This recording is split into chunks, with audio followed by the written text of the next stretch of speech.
so we're going to start with Erie being named one of the uplifting cities by Uplift Entertainment. Then we have bear hunting in Pennsylvania. It is supposed to be great this year, according to the Game Commission. And then we have a chance to see a supermoon and that comet that Mike Ruzzi and I told you about earlier this week. So Erie earned a spot on Up Entertainment's topmost 20 uplifting cities in America list. So they were the only city in Pennsylvania, and Buffalo also earned a spot in that northeast region part of the list.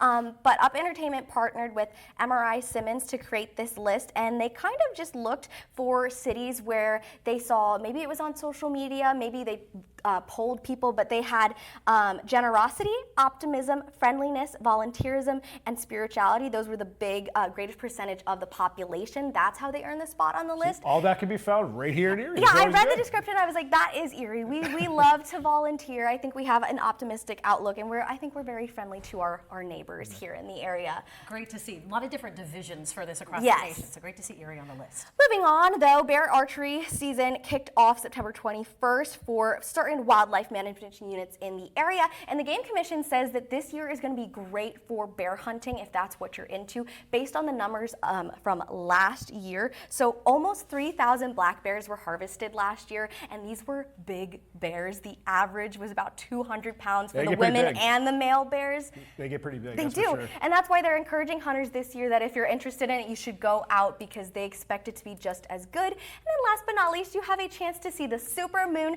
tonight and tomorrow, but also that comet that we were talking about earlier. I know John Stalen's going to get into it a little bit more in his weather piece there, but we've seen so many special space events recently, so you're not going to want to Northern miss Lights it. now, the super moon. Yeah, Little and something this for everyone. 80,000-year-old comet. Solar eclipse. Can't forget the eclipse. You hear his voice.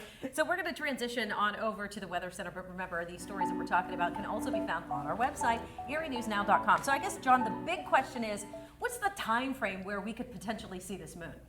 Well, you can see the moon at any time. Right. So The yeah, supermoon. Well, it's the super moon. It's up there for a long time, but